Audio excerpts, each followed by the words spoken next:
Bien, en nuestra entrevista de portada, como lo dijimos hace unos segundos, es Guido Valdivia, director ejecutivo de Capeco, a quien le agradezco muchísimo el haber aceptado nuestra invitación. Domingo, saliendo de la playa, dejando a su familia por unos minutos, cosa que reconozco, por supuesto. Muchas gracias, Guido. Gracias, Oscar, por la invitación. Siempre a gusto de estar contigo. Bueno, vamos a hablar de las cosas que nos apasionan, ¿no es cierto? Y que vamos a compartir información de valor para los televidentes, que a esto está dedicado Tierra Adentro.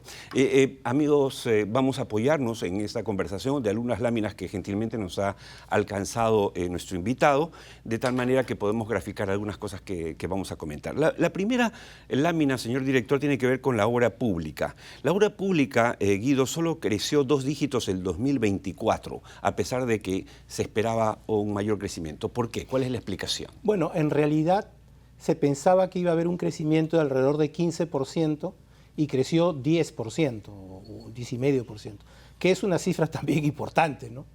Sobre todo porque el año anterior fue un año muy complicado. ¿Pudo ser mejor? Sí, pero pues tenemos todavía desafíos en la obra pública, se paralizan obras, también tuvimos un diciembre con muchos feriados y eso afecta a las obras, ¿no? Entonces, lo que se había ganado, digamos, hasta septiembre, un poco se contrajo en el último trimestre y por eso hemos tenido este resultado, que de todas maneras es un buen resultado. Es un buen resultado, claro, sino que tenemos que aspirar a más, Sin siempre, duda, en todo. sin duda. Ahora, hay una segunda lámina que nos habla de que todo indica que la inversión privada crecerá este año. Pero ¿por qué dicen ustedes que no es suficiente? A ver, nosotros el año pasado en inversión privada debemos haber terminado el año con 2,2% de crecimiento. Y este año probablemente superemos el 3%. Pero nosotros debemos crecer 9% todos los años. Entonces hay un gran desafío. ¿Para qué? ¿9 por qué? Para que la gente entienda. ¿Por qué 9? Por supuesto, con 9% de inversión privada se pueden tener tasas de crecimiento del PBI de 5%, que es lo que te permite generar competitividad, más empleo formal y reducir la pobreza. Si tú creces menos, es buena noticia, pero no suficiente para los desafíos que no alcanza. Sí. Pero lo interesante es que sí podemos crecer esas tasas porque anteriormente lo hemos hecho. ¿Y qué puede hacer, digo yo, un gobierno de salida como este, que no cuenta con un solo parlamentario? Yo creo que aquí no solamente es un tema del gobierno, ¿no?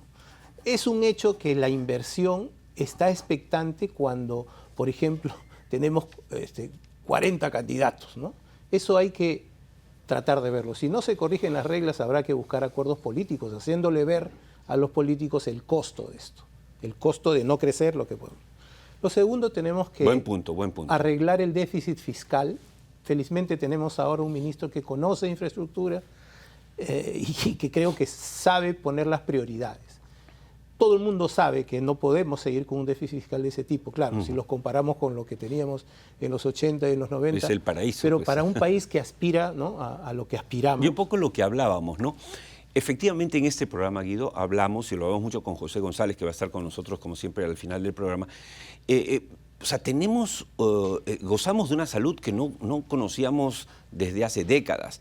Pero justamente cuando estás, por dar el ejemplo, cuando estás bien de salud, es cuando puedes hacer ejercicios, cuando puedes alimentarte mejor, cuando puedes mejorar para las vacas flacas, digamos, ¿no? Sin duda. Bueno, eso se demostró durante la pandemia, ¿no? El país reaccionó con los ahorros que había hecho justamente para esos momentos. Bueno, ese es un tema importante. Hay que ver qué hacemos con el déficit fiscal y eso no solamente es tarea del ministro de Economía, pero es fundamentalmente el factor clave, ¿no? Un tercer tema, yo creo que tenemos que recuperar el objetivo de entrar a la OCDE, ¿no? Que nos fija reglas, claro, ¿no? Y que nos pone la valla un poquito alta justamente para luchar, para no ayornarnos. Acuerdos pensando en eso. Y un tema también importante es la seguridad ciudadana, ¿no? O sea, lo que tenemos, por ejemplo, en La Poderosa es algo que no puede mantenerse. Tiene que haber una... Yo creo que si eso nomás se corrige, ya se da una señal clara de que es posible. Entonces, totalmente. Eso llevaría a tasas muy importantes de crecimiento. Y mire, hay señales claras. Proinversión, precisamente, que ha manejado José Solardi con muchísima y Denise Miralles. Y bueno, sí, claro, efectivamente. La viceministra, flamante viceministra de Economía. Este año pueden haber casi 8.000 millones de dólares de inversión privada, de APPs. Hablas de en APPs. Las ¿Solo que en tiene APPs? proinversión, sí. Hay 8.000 este año, 7.500 el próximo. Son cifras impresionantes que podrían ser mayores. Pero si este año se colocan 8.000 millones, habríamos crecido 25% respecto al año pasado. Y el año pasado duplicamos lo que había el anteaño pasado. O sea que la posibilidad de crecer es muy grande. Y todos sabemos que las APPs pues tienen varias ventajas. Primero, que no involucras recursos del Estado, o todo no es recursos del Estado. Lo segundo, que son obras más previsibles y hay mejor control, ¿no? Ahí también tenemos que fortalecer la función de los reguladores. Tienen que ser entidades de clase mundial. Pero está a nuestro alcance. Está a nuestro alcance. No es un alcance. tema de, oye, hay que cambiar la mitad de las cosas. No es así. Pero claro, y sí decisión política. Lo único que yo te comentaba es que yo siempre lo digo, ¿no? El otro día alguien me dijo, oye, hay alguna gente que cree que tú eres, no sé, apoyas a la presidenta Dina Boluarte. Por supuesto que la apoyamos en el programa. No tengo el gusto de conocerla, sino en un evento que fue Spocobre de Hola y Chao, pero hay que apoyar a la figura presidencial, hay que apoyar al gobierno, al que venga, por lo que has dicho, porque y si tienes un presidente, en este caso una presidenta, que no tiene un solo parlamentario, lo cual no ha pasado en la historia del Perú en los últimos 50 años, hay que apoyarla, más allá que se llame Dina Boluarte o cualquier otro nombre y apellido. Ahora, yendo a esto, hay una lámina 3 que nos proporcionaste, señor director, si nos lo puede mostrar. Y ahí te pregunto, Guido, ¿qué explica que el sector construcción podría crecer menos de lo previsto o creció menos de lo previsto el año pasado? Justamente lo que te estoy diciendo, la baja inversión privada. La inversión pública ha crecido 2 dígitos y pudo crecer un poquito más, pero recuerda que de cada $5 que se invierten en el Perú, solamente 1 vienen de la obra pública, el resto es obra privada. El ritmo de la construcción lo fija la inversión privada y el ritmo del desarrollo del país también la inversión privada. La inversión pública es suplementaria y funciona, debería funcionar como una estrategia contracíclica, ¿no? Cuando por alguna razón la inversión privada se reduce, ahí se puede, pero no es suficiente, felizmente, porque depender de la obra privada, de la obra pública en cualquier país siempre es más complicado. Ahora, ¿qué opinas de la decisión de algunos alcaldes distritales de paralizar obras de construcción? Eso, allá que hablas de decisión de la empresa privada. La empresa privada quiere invertir, no digo que ha habido irregularidades, no hay duda con el tema de las, ¿cómo le llaman? Las alturas. Las alturas, bueno, los permisos, etcétera. Pero, digamos, ¿esta actitud de algunos alcaldes te parece positiva, negativa? Es negativa y es negativa además para sus propias circunscripciones. Si una ciudad no crece, si no genera más infraestructura... Y crece además verticalmente. Verticalmente, sin duda, porque expandir la ciudad más ya no se puede. Exacto. Muere. El despoblamiento de las ciudades, que es lo que le ha pasado a Miraflores, Barranco y San Isidro hasta el año 2017. Había menos gente en el 2017 que en el 81. Ese es el cáncer para una ciudad. Se muere de cáncer, de inanición. Es un error para ellos. Segundo, lo que se critica es que no se respeta la seguridad jurídica. Si algún promotor estuvo fuera de la ley, pues bueno, hay que sancionarlo. Pero reglas generales, suponiendo, y voy a averiguar si, eso no se puede tolerar. Felizmente el Tribunal Constitucional ya lo ha señalado claramente, no se pueden paralizar obras de manera arbitraria. Ahora, hablamos de obras por impuestos y hay otro cuadro para graficar lo que hemos estado hablando, Guido, sobre el peso de obras por impuestos, específicamente en el crecimiento del sector construcción. ¿Puedes explicarnos? Sí, mira, obras por impuestos ha tenido un resultado extraordinario el año pasado. Se ha adjudicado casi 4.000 millones de soles, ¿no? Pero tú has hablado de la ejecución. Así es, ejecución. Bueno, solamente en 2024 hay 4.000 más de los que tú has señalado. Así es. O sea, se ha duplicado, ¿no? Sino que están por ejecutarse, claro, sino que ya, digamos, están encaminados. Yo creo que es un mecanismo que hay que explotar bien. No es todavía muy significativo respecto a la obra pública, creo que es alrededor del 7%, pero la capacidad que tiene de crecer es inmensa. Y yo creo que ahí ya se ha desatado el nudo administrativo y ojalá que quienes están ahora en Proinversión sigan en la misma tónica, porque creemos que eso puede crecer notablemente, ¿no? Ahora, pero para graficar también, digamos, de esos 4.000 millones ejecutados que hemos mencionado al inicio en el Notishock de hoy, ¿qué porcentaje le toca al sector construcción? Es prácticamente todo, porque son ¿sí? obras, pues. Ajá. Obras es obra física, entonces. Obra física y que empieza desde la idea estamos del hablando de proyecto. carreteras, hospitales, colegios. Agua.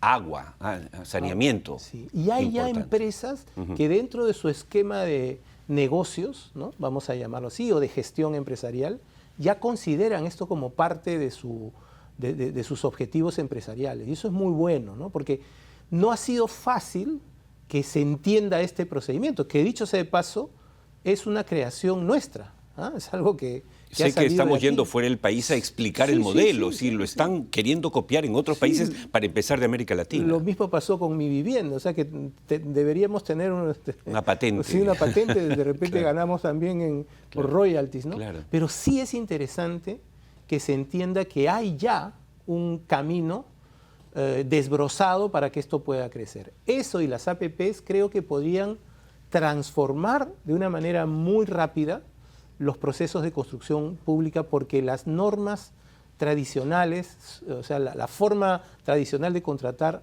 es muy débil todavía, ¿no?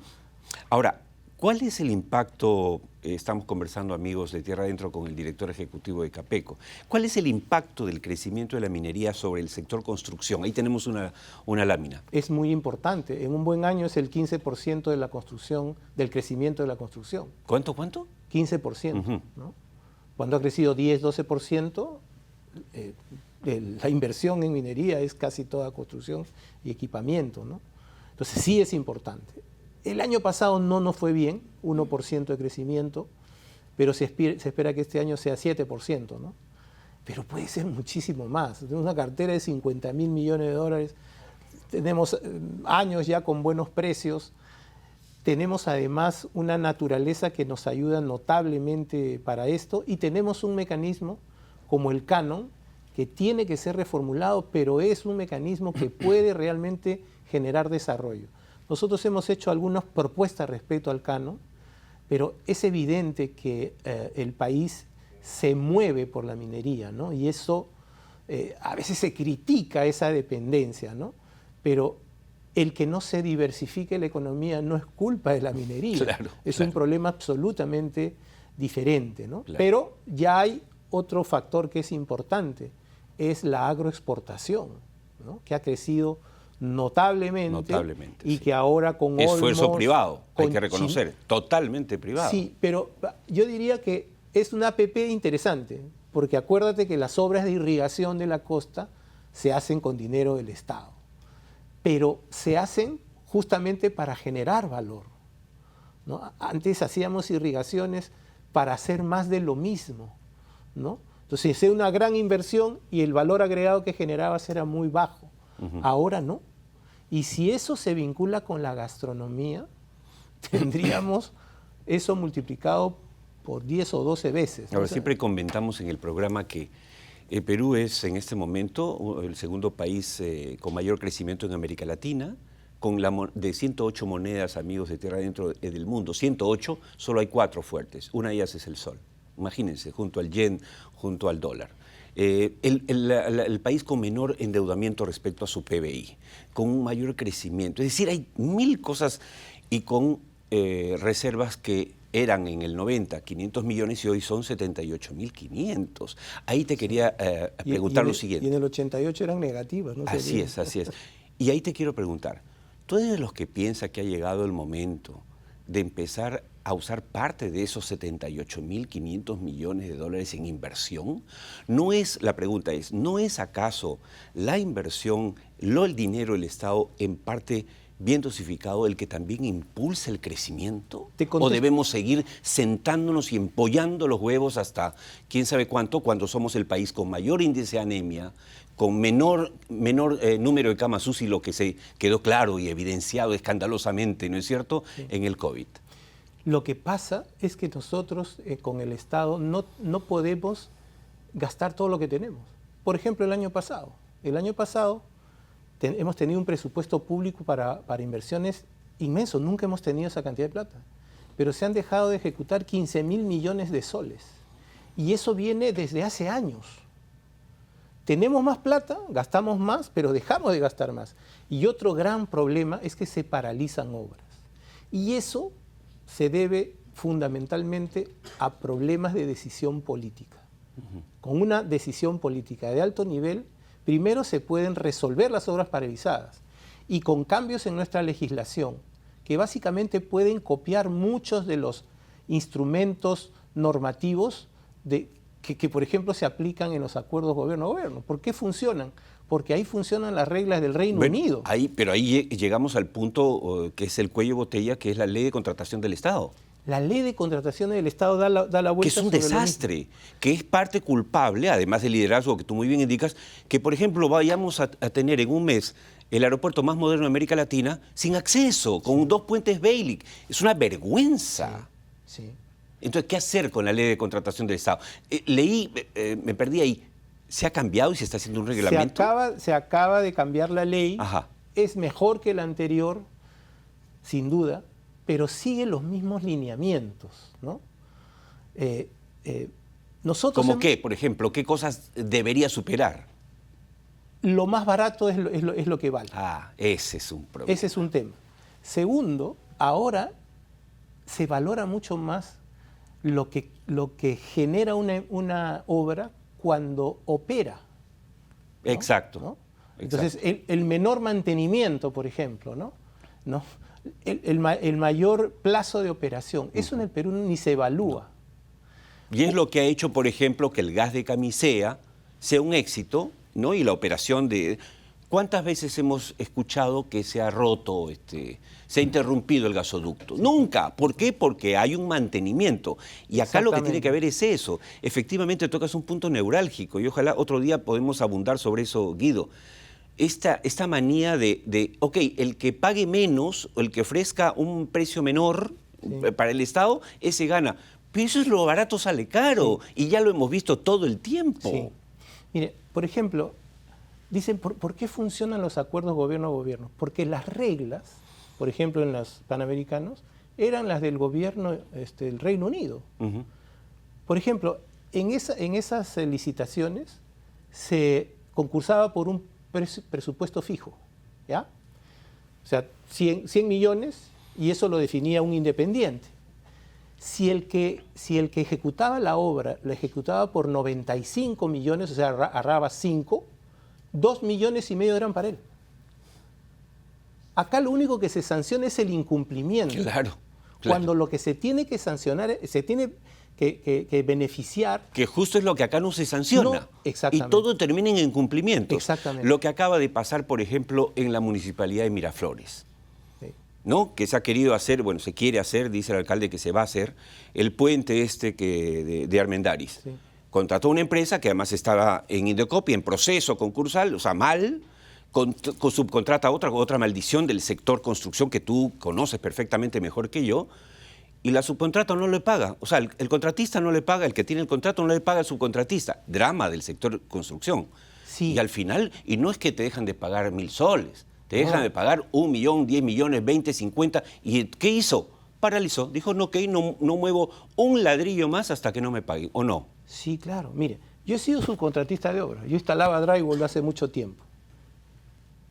Y nunca tuve como subcontratista, eran muy exigentes las empresas, cuando se trataban de obras privadas. Con la misma empresa que me subcontrataba, íbamos al sector público, un desastre. Se demoraban en pagar, te objetaban cualquier cosa, no firmaban, te mandaban al arbitraje, etc. Al final, las empresas se quedaban sin ingresos y toda la cadena quedaba, digamos, sin pago. Exacto. Entonces, está claro que esas reglas no funcionan y que hay otras reglas en otros países que debemos adoptar. Te he puesto un ejemplo. Exacto. Hay 20 ejemplos alrededor Sí, porque de ese yo te iba a tema. preguntar, es decir, ¿acaso hay que descubrir la pólvora? No. ¿No se hace en cualquier país decente del mundo una ley de contratación del Estado que no promueva la corrupción, sino que más bien promueva la eficiencia? Sí, claro. ¿Qué ente está a cargo de la ley de contratación del Estado? ¿El Ministerio de El Economía? Ministerio de Economía es el que hace la norma y el OCE, que también depende de ellos, es el organismo supervisor, ¿no? Eso hay que reforzarlo. Tienen que ser áreas de mucha excelencia, o sea, de excelencia total, pero además tienen que cambiar el chip. O sea, si nosotros seguimos dando vueltas, mejorando de a poquitos, no vamos a dar el gran salto que necesitamos. Nosotros debemos duplicar la ejecución de obras actuales públicas y privadas. Así vamos a crecer 10%, pero además vamos a satisfacer necesidades de empleo brutales. La construcción no solamente genera empleo directo, formal, importante, sino que está encadenado a una serie de actividades que hacen que el empleo, digamos, indirecto sea el doble, inclusive, que el empleo directo. Nosotros tenemos 1 millón de trabajadores en construcción civil y solamente en obras formales trabajan 250.000. Es una locura. ¿El 20%? Sí, no, el 25%. 25%. Es demasiado, demasiado poco. Sí, claro. Primero, hay que pensar efectivamente en que no podemos dejar de invertir 15.000 millones de soles presupuestados y disponibles. Exacto. Segundo, tenemos que procurar una contratación que nos permita que las obras no se paralicen. Y tercero, que se hagan mejor, sean más eficientes, más metros cuadrados por año y vamos a lograr lo que realmente necesitamos. Crecer la construcción a 2 dígitos siempre, no solamente la obra pública, y bajar a niveles internacionales, digamos, la paralización de obras. Claro. Con eso ya tenemos bastante.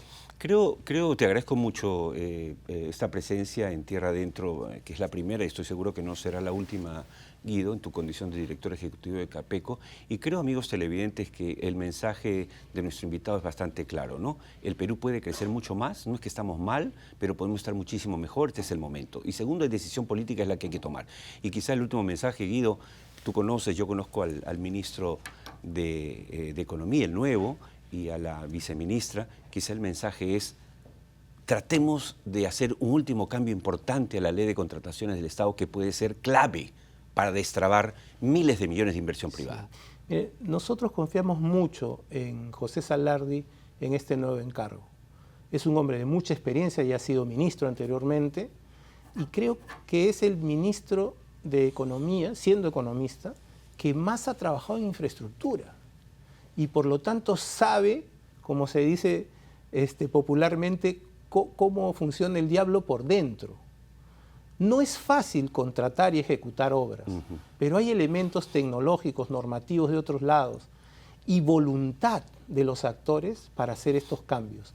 La decisión política, la voluntad política es un asunto fundamental y nosotros creemos, esperamos, confiamos en que esto pueda ocurrir también. De acuerdo. Dicho sea de paso, Salardi es un caso más de un buen funcionario que a pesar de todo saca las cosas adelante, ¿no? Tenemos el ejemplo vívido de nuestro presidente del Banco Central de Reserva, ¿no?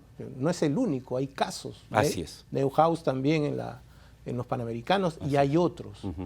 Si los dejan trabajar con tranquilidad y el ruido político se deja un poco de lado y más bien se busca el consenso político sobre las cosas trascendentes, creo que dejaremos de ser un mendigo sentado en un banco de tierra, porque ese es, digamos, tenemos una tierra fabulosa, extraordinaria, con 84 ¿no? microclimas, mar, en fin, corriente del Niño, corriente del... Sí, es un escenario extraordinario para poder desarrollar. ¿No? Sí, yo siempre digo que nos va bien como nunca antes sin gobernantes, ¿no? Imagínate si nos gobernaran de verdad. Pero bueno, gracias por tu presencia, gracias a ti, Guido. Muchas gracias. Hemos conversado con Guido Valdivia, director ejecutivo de Cámara Peruana de la Construcción. Hemos compartido con ustedes información que estoy seguro van a saber valorar.